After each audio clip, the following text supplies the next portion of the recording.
আসসালামাইকুম class 8 students. তোমরা পিকচারের সামনে দেখতে পাচ্ছ যে এখানে চ্যাপ্টার 9 ঘাটবাবু তোমাদের আজকে ফার্স্ট চ্যাপ্টার পড়া হবে। তো ক্লাস 8-এ যারা রয়েছো তাদেরকে বলছি ভিডিওটা বারবার শুনবে আমি কি পড়ছি কোন জায়গাটা। বিশেষ করে বয়েজ স্টুডেন্টকে বলছি রিডিংগুলো ভালো করে জানার চেষ্টা করবে পড়ার, এবং কি বলছে ভালো করে কি বলছি আমি বারবার শুনবে। বারবার ভিডিওটা ভিডিওটা যদি শোনো আর দেখো তাহলে তোমাদের পড়া অনেকটা আয়ত্ত হয়ে যাবে, অনেকটা জানতে পারবে। তারপরে নিজে বারবার বুকস থেকে পড়াটা করবে। এখানে দেখো ঘাটবাবু বলে একটা পড়া। তো ঘাটবাবু, ঘাট কথার অর্থ জানো, নদীর ঘাটকে বোঝায় ঘাট। তো ঘাটবাবু বলতে একটা ব্যক্তিকে বোঝানো হয়েছে যিনি নৌকা পারাপার করান, এক পার থেকে আরেক পারে নিয়ে যান বিনা পয়সায় বা বিনামূল্যে। তো বিমল মিত্র এটা লিখেছেন লেখক। তো বিমল মিত্রেরই এখানে একটা নিজস্ব অভিজ্ঞতা, নিজস্ব জীবনের ঘটনা এখানে লেখা আছে। तो बच्चे बिमल मित्रा जी बंगला के एक प्रसिद्ध लेखक हो चुके थे। प्रसिद्ध माने खूब नामकरा परिचित। उन्होंने बांग्ला भाषा में कई कहानियाँ, उपन्यास आदि लिखे हैं। तो उनकी कहानियाँ बड़ी रोचक शैली में हैं। पढ़ते समय मन नहीं उबता, पढ़ना शुरू कर दिया तो छोड़ने का मन ही नहीं करता, और উপদেশও সে ভরি হুই হে। উপদেশ মানে সঠিক উপদেশ, ভালো কথা, যেগুলো আমাদের মোরাল এডুকেশন, আমাদের বাস্তব জীবনের শিখলে আমাদের ভবিষ্যতে আমাদের চলার পথে যেগুলো সবসময় আমাদের কাজে লাগবে, তো সেই সমস্ত উপদেশে ভরা। তো ऐसी यही एक कहानी यहाँ प्रस्तुत है। तो पढ़िए और मानवता की सेवा करने का व्रत लीजिए। मानवीय गुणों का विकास करके और फिर कोई अच्छा कार्य करके। तो বলছে মানুষ তার জীবনের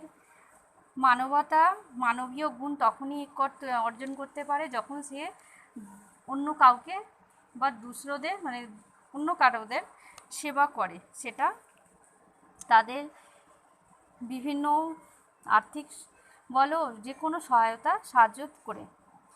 তো এই গল্পের শুরুতে হচ্ছে কি, আমরা একটা পিকচার দেখতে পাচ্ছি। দেখো স্কুল, যেখানে বেশ অনেক স্টুডেন্ট বসে আছে আর এক টিচার দাঁড়িয়ে আছে, তাই তো।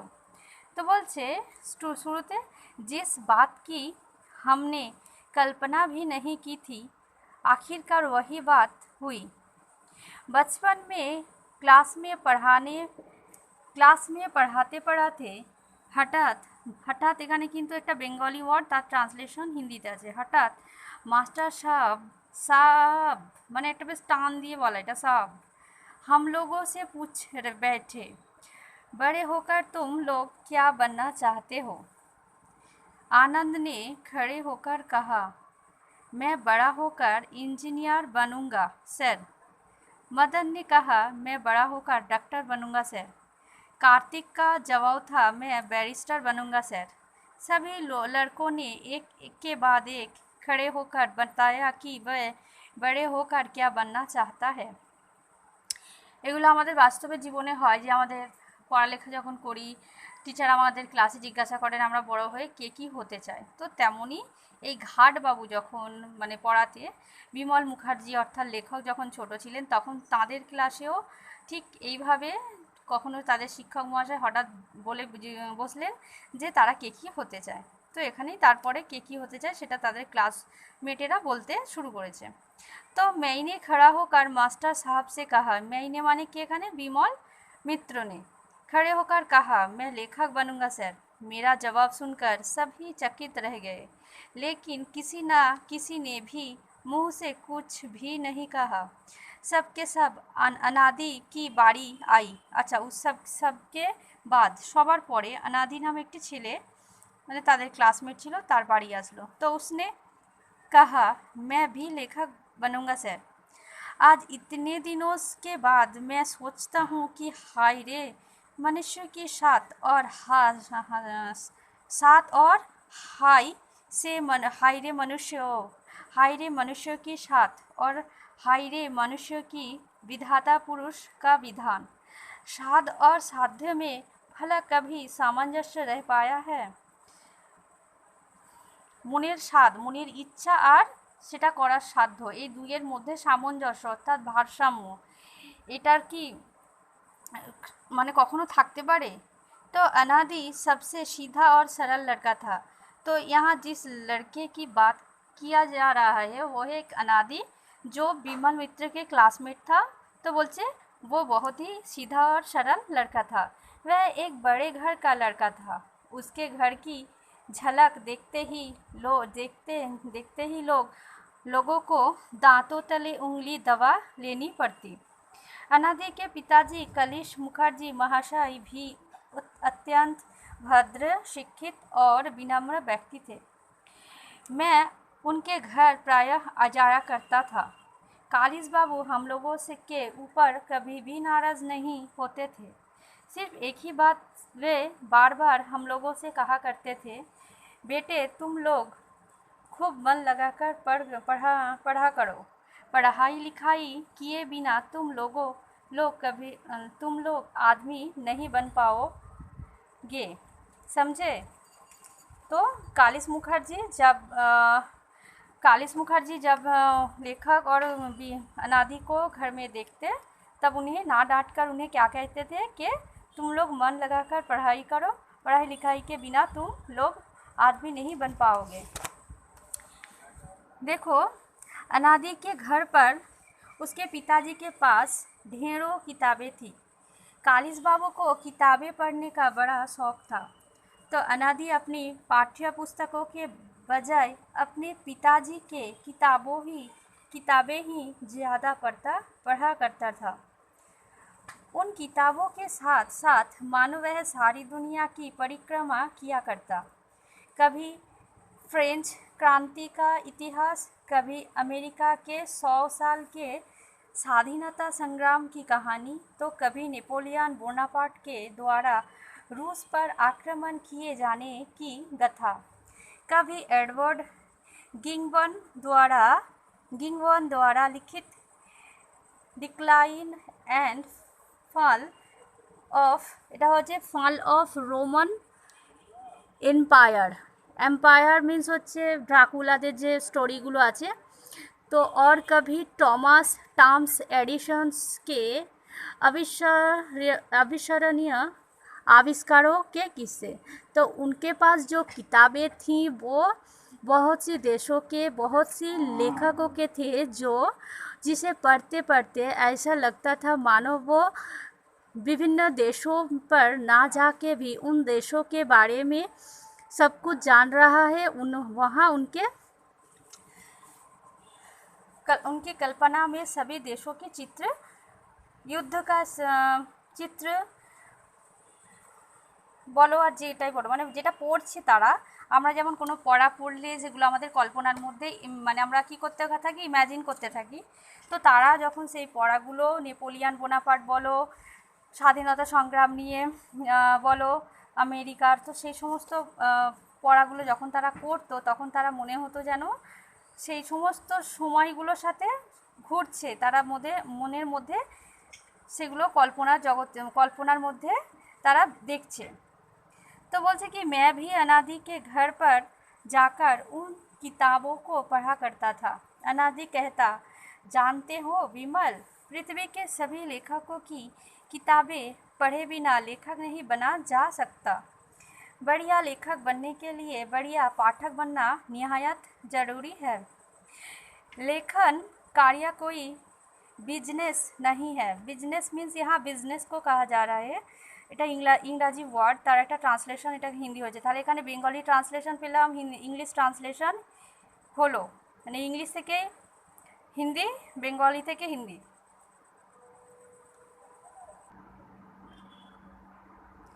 अनादि कहता, तो फिर लेखक होने से क्या फ़ायदा? लेखक कार्य कोई बिजनेस नहीं है भाई। लेखन के लिए तो तुम्हें अपना स्वार्थ अर्पित करना होगा। अगर संभव हुआ तो अपने आप को समर्पित करना होगा। माँ सरस्वती के समक्ष स्वयं को উৎসর্গ कर देना होगा। তাহলে লেখক হওয়ার জন্য কি কি হতে হবে আনাদি তাকে বলতো যে এটা কোনো মানে বিজনেস নয়, এটা হচ্ছে নিজেকে সমর্পণ করে দিতে হবে আর সততার সাথে কাজ করতে হবে, নিজেকে পুরো উৎসর্গ করে দিতে হবে এর মধ্যে। मैं कहता सबके पिताजी तो तुम्हारे पिताजी के तरह धनी मानी आदमी नहीं है, तुम्हारे लिए जो मुमकिन है वो है वो वह है हमारे लिए बिल्कुल नामुमकिन। বলছে তোমার বাবা তো অনেক বড় লোক, তোমার পক্ষে যেটা সম্ভব সেটা আমাদের পক্ষে কোনোভাবেই সম্ভব নয়। हम लोग गरीब आदमी हैं, लेखन के लिए हम अपना जीवन न्यौछावर नहीं कर पाएंगे। लेखन के लिए हम माँ सरस्वती के चरणों में अपने आप को समर्पित भी नहीं कर पाएंगे। अनादि तब कहता तो फिर लेखक होने से क्या फ़ायदा, सिर्फ पत्रिकाओं में नाम छपने पर या दो एक किताबों प्रकाशित होने पर ही कोई लेखन नहीं बन जाता। वैसा लेखक बनकर भला मानव जाति का क्या उपकार किया जा सकता है। বুঝতে পারছো যে এখানে আনাদি কি বলতে চাইছে, যে লেখক শুধু শুধু হয়ে কী হবে, শুধু ওই খবরের কাগজ বা কিছু বুকসে নিজের নাম পরিচয় নামের ছবি উঠে আসবে, পরিচয় বাড়বে, এটাই? তাহলে মানব সভ্য মানবের কি মানুষ জাতির কী তাতে হলো, লাভ হলো, তারা কি উপকার পেল। ऐसा ही था हम लोगों का अनादि मुखर्जी। তাহলে अनादि पूरा नाम की ছিল अनादि मुखर्जी। धीरे धीरे हम लोग सभी स्कूल से निकलकर कॉलेज में दाखिल हुए। उसके बाद हम लोग यूनिवर्सिटी में गए और एक दिन हमें यूनिवर्सिटी से भी बाहर जाना पड़ा। हम लोगों के सहपाठियों में से कौन छिटक कर माने কে কোথায় চলে গেল यूनिवर्सिटी पढ़ा कंप्लीट होने पर, तो कहाँ चला गया उसकी खबर रख पाना भी हमारे लिए संभव नहीं रहा। तो इसका कारण यह था कि खुद ही आंधी में पड़े सूखे पत्ते की भांति छिटक कर ना जाने कहाँ चला गया कि अपने साथियों के बारे में सोच पाने की मुझे फुर्सत ही ना मिली। বলছে একটা আন্ধি আসলে যেমন নিজের খবরটাই রাখতে পারা যায় না, অন্যের কি খবর রাখবো, নিজে বাঁচার জন্যই আমাদের তাগিদ থাকে, ঠিক তেমনই ইউনিভার্সিটি থেকে বেরিয়ে পড়ার পরে আমি নিজের কর্মজীবন নিয়ে এতটাই ব্যস্ত হয়ে পড়লাম যে আমার বন্ধু বান্ধব যারা সাথী ছিল তাদের খবর নেওয়া খুবই মুশকিল, মানে তাদের নিতেই পারিনি। তো शायद सबकी ज़िंदगी में ऐसा ही होता है, হয়তো সকল মানুষের জীবনে এটাই হয়। तो क्या हुआ, शायद ज़िंदगी का यही नियम है। नौकरी करते करते मैं उस समय सारे भारतवर्ष में घूम रहा था, कभी राजस्थान, कभी मद्रास, कभी महाराष्ट्र, कभी मध्य प्रदेश, तो कभी बिहार।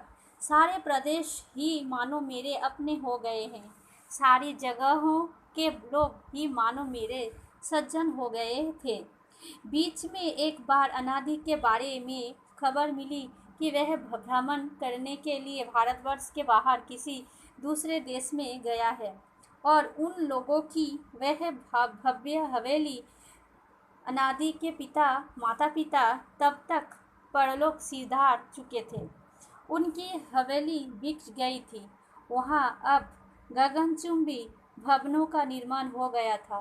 कालिज बाबू की पुरानी हवेली का नामो निशान भी बाकी नहीं बच पाया था।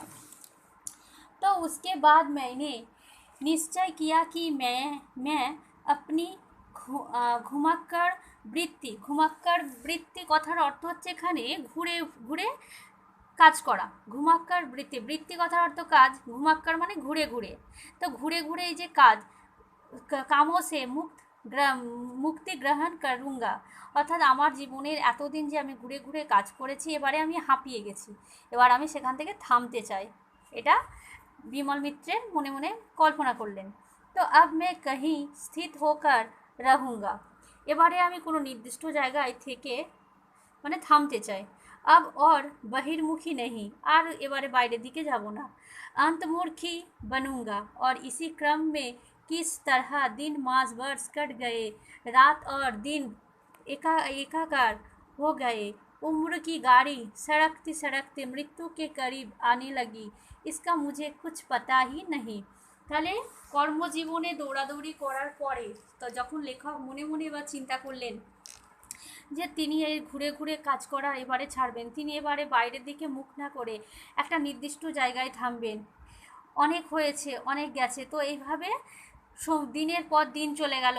তিনি যখন কাজ মানে স্তব্ধ করলেন, থামালেন, ছেড়ে দিলেন লেখকের কাজ, তখন বলছে দিন মাস বছর এইভাবে কেটে গেল, কখন রাত গেল কখন দিন গেল, জীবনের গাড়িটা একের পর এক কীভাবে এগিয়ে যেতে যেতে মৃত্যুর কাছাকাছি অর্থাৎ বৃদ্ধ হয়ে গেলেন, বয়স হয়ে গেল, তিনি কিছুই বুঝতে পারলেন না।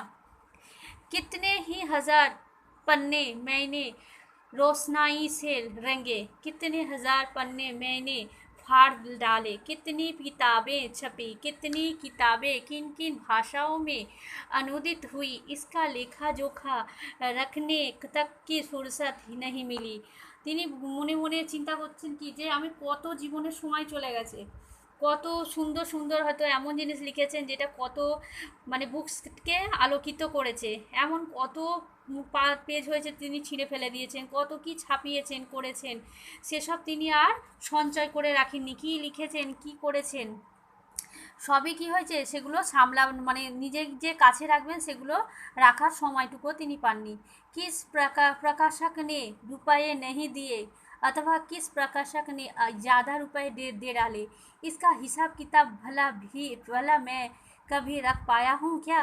তাহলে কে কত টাকা দিয়েছে, কে কম দিয়েছে, কোন প্রকাশক ছাপানোর জন্য, কে দেয়নি, এসব কথা আমার কোনোই আমি হিসাব রাখতে পারিনি। और सिर्फ यही नहीं, मेरे नाम पर कितनी जाली किताबें बाज़ार में निकली है, कितनी लोगों ने मुझे गालियाँ दी है, कितनी लोगों ने मेरी प्रशंसा की है, कितने लोगों ने आशीर्वाद दिए हैं, इसका हिसाब रख पाना भी मेरे लिए संभव नहीं हो पाया है। ঠিক ইসি তারা ভেবে দেখো তো, কোনো বুকস যদি ছাপে কেউ লেখক কি হিসাব রাখতে পারবে? কে গালাগালি দিচ্ছে কে হিসাব রাখতে পারবে না জানতে পারবে? এটা কবি কল্পনায় একটা কথা ভাব জাগছে। मुझे ठीक इसी समय मेरे जीवन में एक घटना घट गई। हठात एक सिनेमा कंपनी ने चक्कर में सिनेमा कंपनी के चक्कर में मैं आ गया। तो बम्बई की हिंदी सिनेमा बनाने वाली कंपनी ने मेरी कहानी पर फिल्म बनाने का निश्चय किया था। तो इसकी शूटिंग के लिए मुझे मध्य प्रदेश जाना पड़ा। वहाँ हम लोग एक निपट देहाती स्कूल में ठहरे, कदम कुआँ के स्कूल में। অর্থাৎ এখানে বিহারের একটা অতি পুরো গ্রাম, সেই গ্রামের স্কুলে আমি একটা গেলাম মানে পৌঁছালাম শ্যুটিংয়ের জন্য। আর সেই স্কুলটার মধ্যে কদম কুয়া কে স্কুল মানে কদম কুয়া বলে একটি স্কুলে তারা তো বলছে সেই স্কুলে থাকার পর একদিন वहाँ के एक अध्यापक রামাবতার শর্মা, তার নাম ছিল কি, ওখানেরই ওই স্কুলেরই একজন শিক্ষক মহাশয় যার নাম ছিল রামাবতার শর্মা জি সে বাত হোনে লাগি। তো স্কুলের টিচারের সঙ্গে থাকা, যেহেতু স্কুলে আছে তাই কথা হচ্ছে। তো সেই রামাবতার জি কী করছে বলছেন বা এখানে লেখক কী বলছেন সেখানে কিছু কথোপকথন আছে। তো বলছে मैंने मास्टर साहब से पूछा, मैंने বলতে এখানে কে, লেখক বিমল মিত্র। मुझे जिंदगी भर इस निपट देहात में पड़े रहना आपको खराब नहीं लगता। उन्होंने कहा खराब क्यों लगेगा, आखिरकार कुछ बच्चे तो मेरे हाथों आदमी बन रहे हैं, मुझे इस बात का परम संतोष है। तो लेखक তাকে বলছে যে আপনি এইরকম একটা গ্রামের যেতে স্কুলে পড়ে আছেন, এতে আপনার জীবনটাকে খারাপ করছেন কেন। তো সে কি বললেন সেই মাস্টারমশাই যে আমার খারাপের কী আছে, আমার হাতে কিছু ছেলে মানুষ তো হচ্ছে, এটা আমার পরম সন্তোষ, এটা আমার খুব মানে ভালো লাগে। তো उसके बाद उन्होंने कहा एक कहानी सुनेंगे मित्र जी। उसके बाद उन्होंने कहा, उन्होंने माने লেখক নেই, এটা হবে টিচার মহাশয়, ওই শিক্ষক মহাশয় বললেন একটা গল্প শুনবেন। তো मैंने कहा ज़रूर सुनाइए। तो शर्मा जी ने उस दिन जो कहानी सुनाई वह बड़ी अद्भुत थी। उस दिन उस कहानी को सुनने के बाद मानो मुझे अपने सभी प्रश्नों के उत्तर मिल गए। वह कहानी रूस के महान लेखक टाल्स्टाई के जीवन से संबंधित थी। चले, शर्मा जी ने कहा, देखिए मित्र जी, मैं भी बचपन से ही आपकी तरह एक लेखक बनने की शाद अपने मन में पालता रहा हूँ, लेकिन टाल्स्टाई के जीवन की एक घटना के बारे में सुनकर मैंने अपनी उस साध को तिलांजलि दे दी और इस छत्तीसगढ़ के इस निपट देहात में मैं स्कूल मास्टर बन गया हूँ। तो मैंने कहा, लेकिन उस घटना के बारे में तो बताइए। तो शर्मा जी वह किस्सा सुनाने लगे। ये बात बहुत पुरानी है, सन 19 की। तो 1909 সালের এই গল্পটা। रूस देश का एक लड़का अपने माँ बाप से बगैर कुछ बताए कमरे के दरवाज़ों खिड़कियाँ बंद कर एक चिट्ठी लिखने लगी। এটা রুশের একটা ঘটনা। তো সেখানে একটা ছেলে ছিল যে তার মা বাবার সাথে থাকতো, আর সে তার মা বাবাকে কিছু না বলে দরজা জানালা সব বন্ধ করে একটা চিঠি লিখতে शुरू कर लो। बहुत से कागज़ बर्बाद करने के बाद भी लिखी गई चिट्ठी उसे पसंद नहीं आई। आखिरकार उसने किसी तरह वह चिट्ठी पूरी की। उस लड़के की उम्र भी सिर्फ 8 साल। उसने उस चिट्ठी को लेटर बॉक्स में डाल दिया। उसने चिट्ठी में लिखा था, डियर काउंट टाल्स्टाई, आप मेरा प्रणाम स्वीकार कीजिए। इस दुनिया में मैं आपके प्रति ही सबसे ज़्यादा श्रद्धा रखता हूँ। मैं बड़ा होकर आप जैसा लेखक बनना चाहता हूँ, इसलिए मैं आपके आशीर्वाद की कामना करता हूँ। इति। तो छोटी सी चिट्ठी थी, हिज्जे की गलतियों से भरी, किंतु एक दिन सचमुच ही टाल्स्टाई का उत्तर आ गया। उसे स्वयं विश्वविख्यात साहित्यिक लियो टाल्स्टाई ने लिखी थी। बच्चे के माँ बाप चिट्ठी पाकर हैरान थे। তাহলে ছেলেটা চিঠি লেখার অনেক চেষ্টা করলো, কিন্তু চিঠি তবুও সে কিছুতেই লিখে উঠতে পারছিল না। শেষে সে একটা চিঠি লিখে ফেলেছিল, কিন্তু সেটা অনেক সেই বলে গলতিও, অনেক ভুল ভ্রান্তি নিয়ে। একটা 8 বছরের ছেলে কেমন চিঠি লিখবে, তাহলে কত ভুল ভাল লিখেছে। কিন্তু সে হয়রান হয়ে গিয়েছিল এই কারণে সে ভাবতেও পারেনি তার ওই রকম একটা চিঠির উত্তর সে টালস্টয়ের কাছ থেকে পাবে। তাহলে তোমাদের এই হ্যায়রান থে পর্যন্ত আমি পড়া দিয়ে দিলাম। বাড়িতে এই ভিডিওটাকে বারবার শুনবে, বারবার দেখবে, আর বুকসে নিজের পড়াগুলো করবে। স্টোরি সম্পর্কে অনেকটা বুঝতে পারবে। তোমাদের এটা পড়া দিলাম। ক্লাস ওয়ার্কে আমি তোমাদের কিছুটা ওয়ার্ড দেব, সেই ওয়ার্ডগুলো দিয়ে সেন্টেন্স করো। আর তোমাদের একটা কাজ দিচ্ছি যে এই স্টোরিটা থেকে তোমাদের জানা তোমরা যেই পুরো গল্প আমি যতটা পড়া দিলাম সেই পড়াটার মধ্য থেকে যে কোনো